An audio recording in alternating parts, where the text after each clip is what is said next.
Welcome to Iraqi Dinar News, your trusted destination for authentic updates and insights into Iraq's evolving currency landscape. As we move deeper into June 2025, the future of the Iraqi dinar is at a critical crossroads. In this segment, we're examining what could be Prime Minister Mohammed Shia al-Sudani's most pivotal and perhaps final effort to fulfill his pledge to elevate the purchasing power of the Iraqi dinar. Millions of citizens are watching closely, hoping that this promise leads to lasting transformation instead of another chapter in a long history of letdowns. As summer tightens its grip on Baghdad, the air is dense with urgency. Prime Minister al-Sudani is no longer new to office. His tenure has matured, and yet one key question continues to echo across the nation. What became of the vow to restore strength to Iraq's national currency? From his first days in office, al-Sudani stood confidently before the nation, promising not just symbolic change but practical improvement in daily life. His words went beyond vague notions of economic reform. He directly addressed the dinar's value, a matter deeply tied to national pride and personal dignity. In a country long accustomed to unfulfilled commitments, his promise stood out. It resonated, and for a moment, it felt like perhaps Iraq was on the verge of something meaningful. Now, with elections looming ever closer, the question isn't whether the Prime Minister made a bold promise, it's whether he can deliver before time runs out. Many Iraqis are starting to worry that the window for action is rapidly closing. For all his sincerity, the facts on the ground remain stubbornly difficult. While the dinar has held steady, it has not strengthened. Inflation continues to bite. Daily necessities still carry heavy price tags. Salaries haven't caught up. Families continue to struggle just to get by each month. This reality has led to a wave of skepticism. Can Iraq truly reform fast enough to support a stronger currency? Can genuine economic change take root in the soil of political uncertainty and institutional dysfunction? While some signs of progress are present, the situation remains precarious. What Prime Minister al-Sudani does over the next several months will not only shape his legacy, it may very well determine Iraq's financial future. To his credit, the Prime Minister's administration has achieved a few notable milestones. Under his watch, Iraq's foreign currency reserves have reached their highest levels in over a decade. This is no small feat. A healthy reserve enhances the country's ability to support the dinar and absorb economic shocks. It provides a foundation for potential valuation reforms. Alongside this, we've seen an intensified fight against corruption, a systemic issue that has long crippled public trust and economic potential. While these anti-corruption efforts remain imperfect, they're sending a message that change is possible. Still, a stubborn threat lingers: the black market currency trade. For years, unregulated exchangers have flourished, often offering faster, more flexible services than the official system. This underground economy has disrupted Iraq's monetary control and eroded public confidence. In response, the central bank has ramped up enforcement, instituting tighter controls and urging individuals and businesses to utilize official exchange channels. It's a critical strategy, but one that requires patience. True reform won't come in a single week or month. It will take sustained enforcement, public cooperation, and real, visible change in how money flows through the system. But currency is never just about exchange rates and economic charts. For Iraqis, the dinar symbolizes far more than monetary value. It's a piece of their national identity, and its decline over past decades represents a deeper kind of loss, a loss of belief in progress, leadership, and a better future. Rebuilding that belief isn't easy, but it's essential. A strengthened dinar means tangible change. For example, a school teacher in Basra could stretch their income beyond just basic groceries. A mother in Mosul might afford medicine and education without sacrificing meals. A shopkeeper in Baghdad might finally lower import costs, reinvest in their business, and hire new staff. These aren't abstract hopes. They're real outcomes tied directly to economic policy.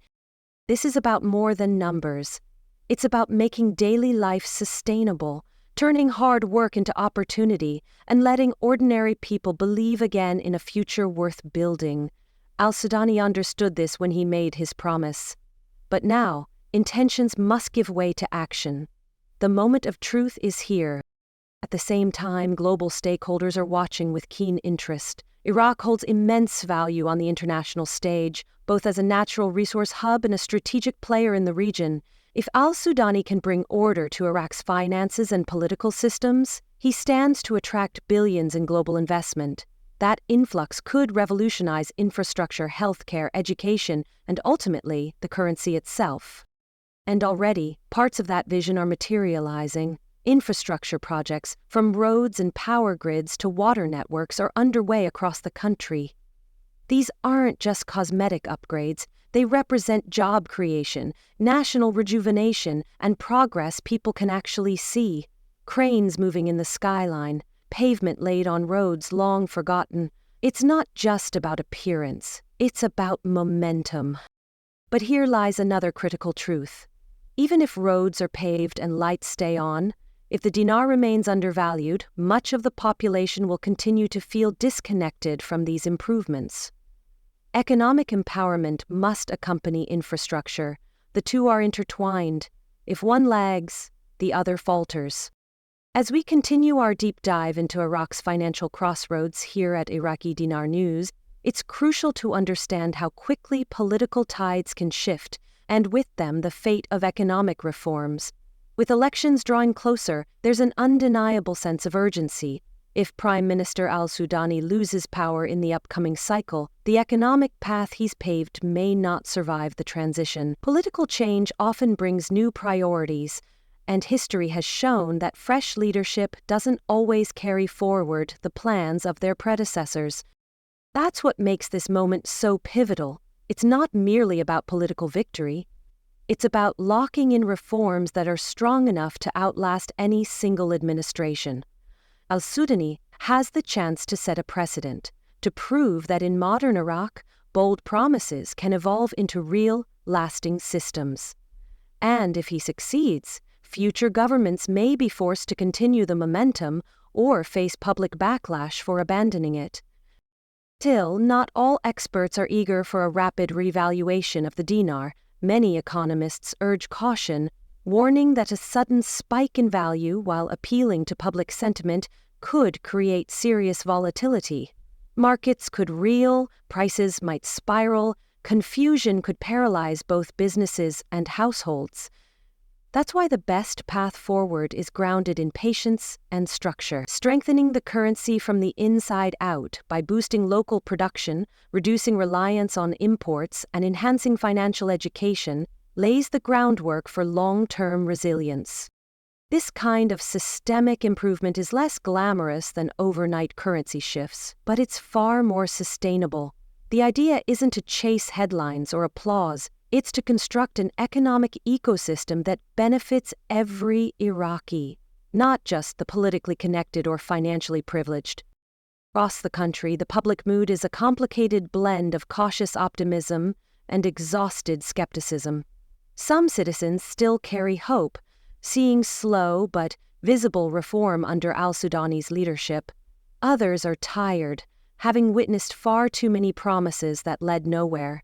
Yet what distinguishes the current era is the level of transparency and actual progress unfolding in real time. Anti-corruption efforts, monetary policy tightening, infrastructure upgrades, these aren't just whispers or empty press releases. They're happening. The challenge now is speed. Will these efforts make a real difference before the political winds shift again? From the congested markets of Baghdad to the small towns scattered through southern Iraq, everyday people are grappling with very real concerns.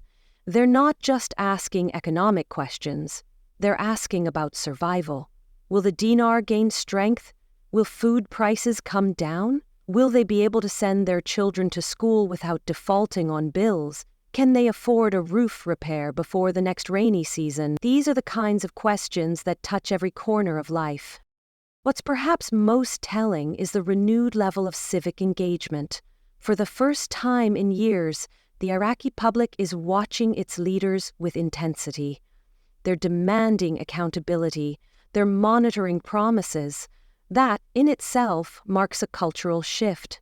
After decades of disappointment, people are once again paying attention. They want answers, and they expect them to be real.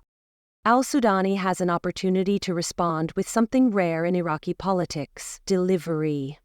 Not just declarations or symbolic gestures, but measurable, felt results. If he continues down the path of reform and does so with urgency, Iraq may very well be poised for a financial turning point. But if distractions take over, or if his resolve wavers, the risk of squandering this unique moment looms large. It's important to remember, the clock isn't just ticking on al-Sudani's time in office. It's ticking on the broader momentum of public trust. Delay too long, and that trust could erode again, possibly for good. That's why this phase of governance isn't just administrative, it's emotional. Iraqis have endured decades of sanctions, war, broken systems, and empty speeches. They're tired. They want proof that this time is different. The world, too, is taking notice. Investors, governments, and financial institutions are watching Iraq's next moves. If they see genuine, consistent effort, backed by transparency and commitment, billions in foreign capital could flow into the country. These funds wouldn't just benefit the elite. If directed properly, they could transform neighborhoods, schools, clinics, farms, factories, and yes, the currency itself. Infrastructure projects currently underway reflect more than construction. They are signals of momentum, of jobs, of planning. When a country builds its roads, it builds its future. But again, without economic stability, these physical upgrades may feel disconnected from everyday reality. That's why all progress must happen in sync. The value of the dinar and the strength of Iraq's infrastructure must rise together, or neither will reach their full potential. Yet perhaps the most fragile element in this equation is time. Not just in terms of political deadlines or fiscal quarters, but in how long the Iraqi people are willing to wait.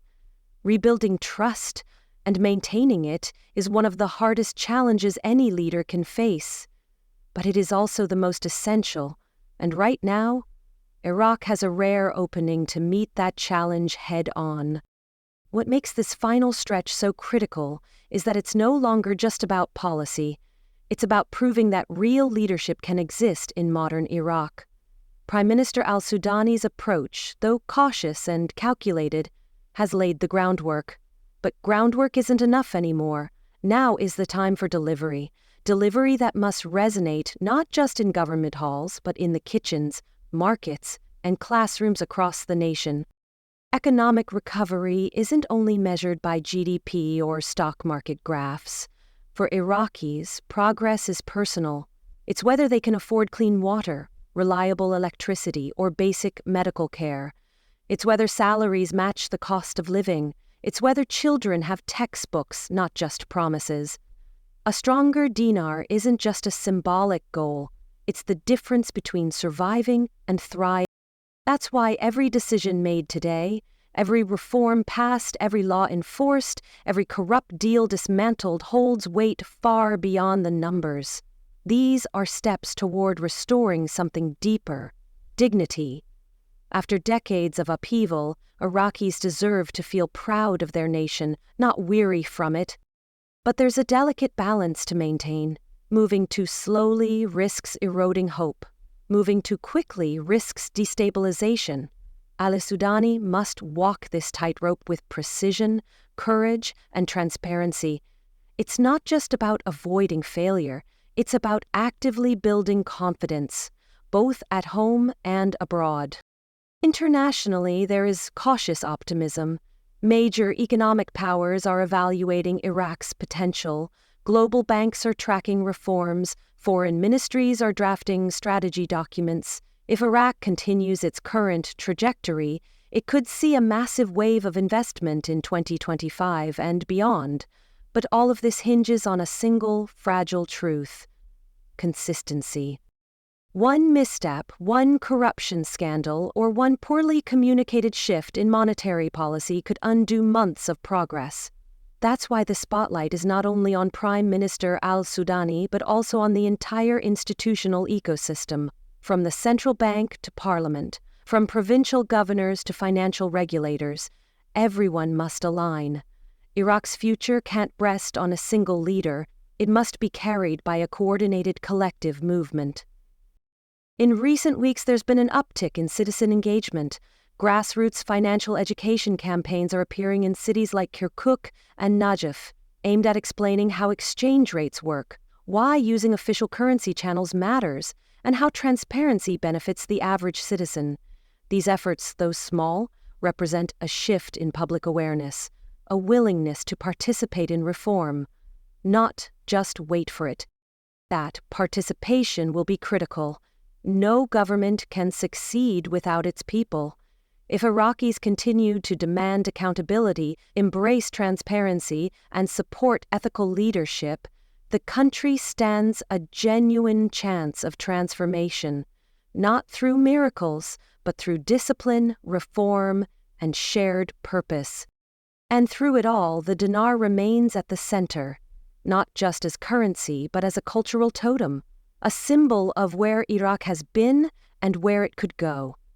Every upward move in its value, no matter how small, sends a signal that Iraq is healing, rebuilding, and redefining itself, that it's not just surviving history, but shaping its own future.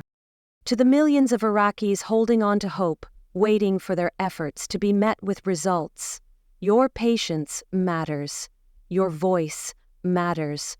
The world is watching, yes, but more importantly, Iraq is listening, and that is the beginning of real change. We will continue to monitor the developments closely. Whether the dinar strengthens by 5%, 15%, or holds steady, what truly matters is the architecture being built around it, the systems, the safeguards, the people. The next few months are more than a countdown to elections. They are a defining test of whether Iraq can chart its own course, independent of foreign pressures and internal dysfunction. It's a test of whether leadership can outlast slogans, whether institutions can outgrow corruption, whether a nation long fractured by war and mismanagement can rediscover unity through progress. At Iraqi Dinar News, we will remain on the front lines of this story, not just reporting headlines, but helping you understand the deeper forces at play. Stay with us as we bring you the most accurate updates, candid analysis, and unfiltered perspectives on Iraq's financial future. If you've found value in this report, don't forget to subscribe, enable alerts, and share this with those who need to stay informed. This story isn't over. The most critical chapters are still ahead. Together, we'll witness what the future holds for Iraq, for the dinar, and for the millions who still believe that change is possible.